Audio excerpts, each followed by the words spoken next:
to get yourself a blank sheet of paper when you are out and about, if you're able to pick some up. If you already have some in your house, it just looks a lot better than a lined sheet of paper. And this is sort of like a final project, so you want it to look your best and put a lot of time and effort into it. So it's going to look the best with a blank sheet of paper. If you can't get access to that, I understand that, and I can't take points off for that. So here is my thumbnail sketches. Any sort of thumbnail sketch is super quick. Not a ton of time put into it. It's just getting my ideas down onto the paper. So my idea was to go with coal for my texture.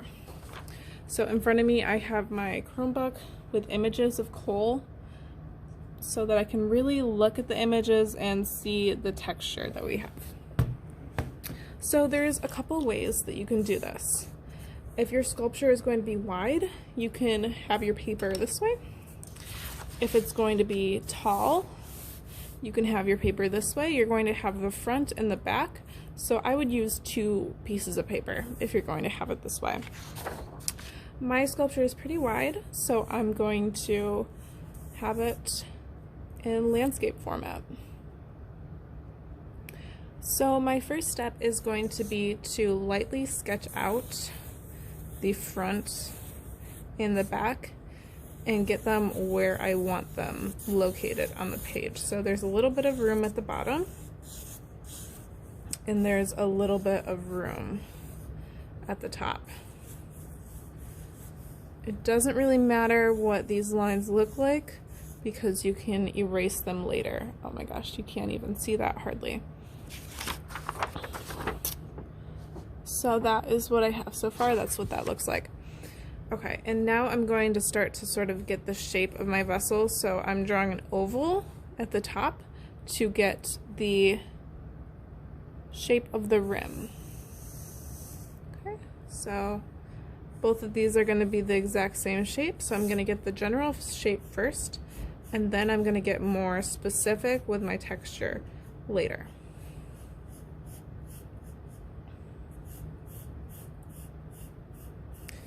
And I'm going to do this on both sides until I'm happy with the general shape. Now please remember that this is a final project. You are not going to do it in one sitting, and it is equal to the vessels that we are making with clay in class. So you want to spend a lot of time on this, put in hard work, and I'll be able to notice that when you do put in hard work.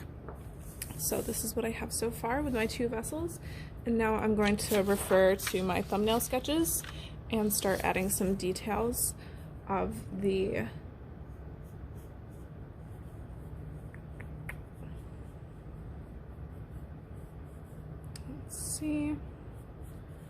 So I'm adding some details of the coal. Wherever I want to add a piece, I'm going to put it onto my vessel here. And I'm just starting with some simple shapes, and then I will add the texture and the details after.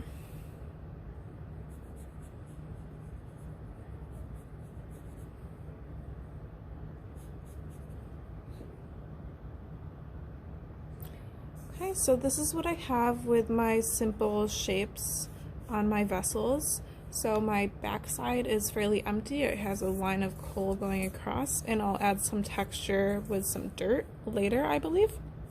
But I know that the front side has all these things sticking out of the side, so I thought those would probably exist on the back side too. So I did those there. So for this project, shading is going to be required. So if you haven't done any shading before, definitely practice that. Shading is when you color from dark to light, light to dark,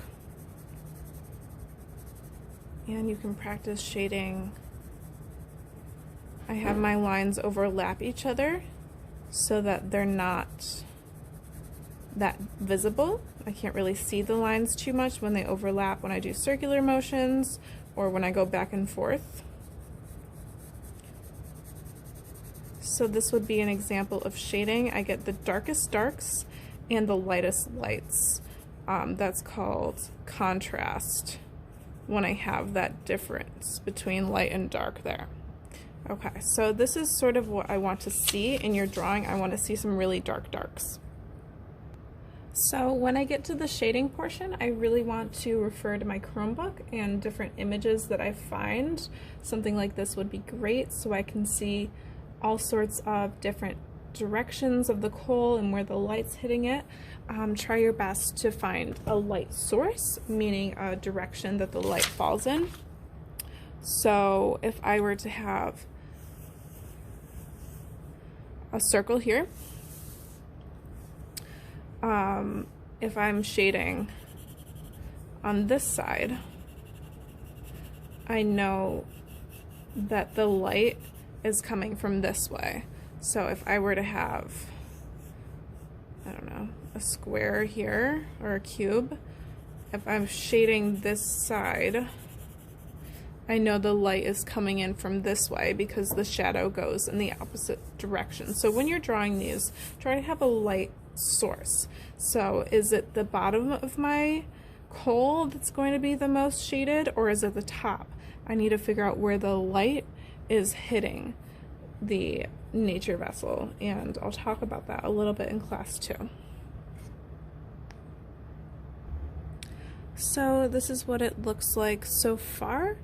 I'm shading from very dark to very light right next to it, getting a lot of that contrast so it really pops out at you.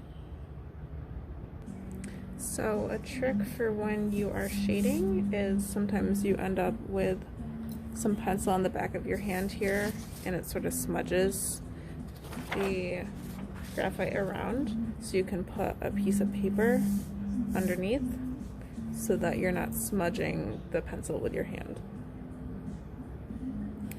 So with your shading, you can kind of go on the side over here and make it a little bit darker on the edge to give yourself that 3D effect.